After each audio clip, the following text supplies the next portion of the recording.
Hello, and welcome to Tea for Two and a book review. I'm Jessica, I'm your host, and today we're going to be talking about Sarah Beth Durst and her book, The Spellshop.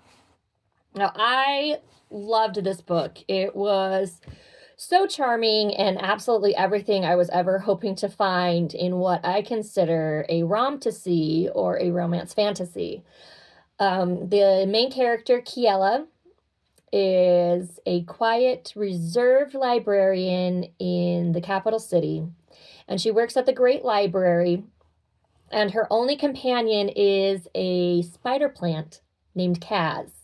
And Kaz and Kiela have a fun relationship. Kaz gives me Calcifer vibes, Calcifer from Howl's Moving Castle, and Kiela is very timid. She has had so little interaction with people since she started working in the library that she's completely forgotten how to be social. And so it starts with Kaz swinging in on his spider plant leaves and saying, "The revolution is coming. They're getting closer and we need to leave now." And Kiela is very methodically going through all the spell books in her section of the library, trying to decide which ones have the most literary value and which ones are going to be worth saving. And she quickly packs up all the books and they run out of the library, grabbing a few more on their way. And she and Kaz get on a sailboat that is owned by the library that they use to go to the smaller outer islands. It's kind of like their library bus, but it's a library boat, which sounds really fun. And they use that to escape from the revolution that is destroying the capital city.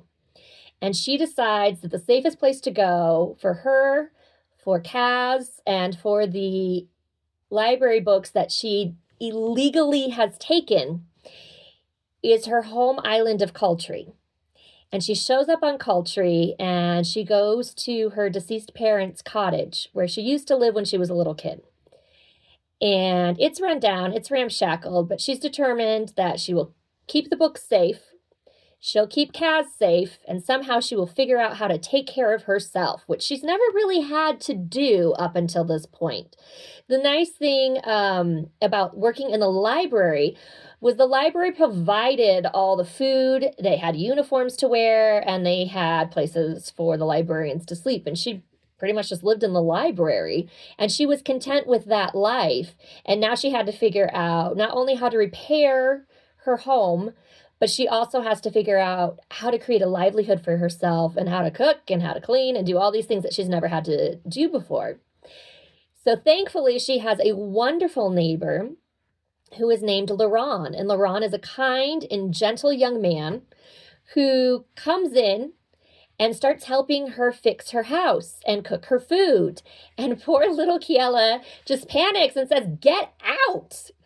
And that is the beginning of their romance. Again, she's really lacking on her social skills, which is one of the things that makes her so fun. And that you have this little blue-haired, blue-skin character, and I'm not sure what mythological character she's based off of, but she does have blue hair and blue skin, and as she gets more sun, she also ends up with magenta-colored freckles.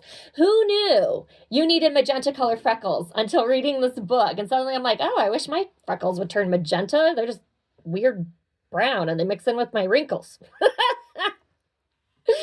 But this is a lovely, lovely book. It very much gave me Avonlea vibes with the community. Kiela decides to make jam, and she takes it down to the local baker and tries to sell it and fails miserably, but thankfully the local baker is a very, very kind person and understands what Kiela's trying to do. And it helps her. It helps her make friends, helps her feel invited into the community. And the longer she's on Cultree, the more the community opens up to her and says, "You are now home. This is where you belong. And this is a place for you."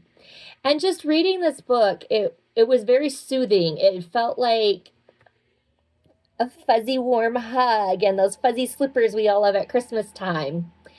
And it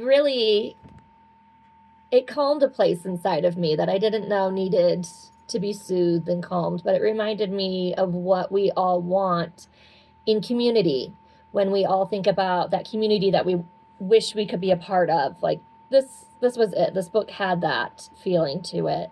And I highly, highly recommend the Spellshop. It was so cute. In fact, Sara Beth Durst has another one coming out next July. It's called The Enchanted Greenhouse. And I'm very excited to read that one as well after reading this one. And the fact that this book just has purple page tips is just extra fun. And purple is my favorite color, if you can't tell by the color of the walls.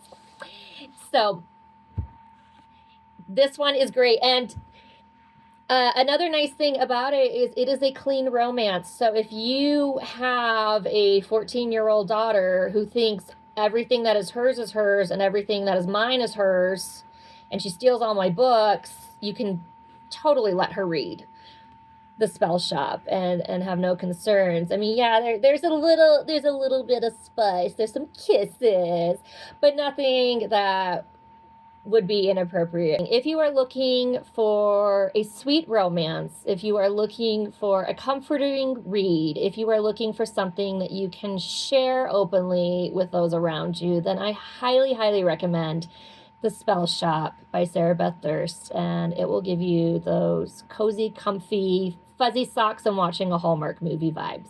Okay. Happy reading.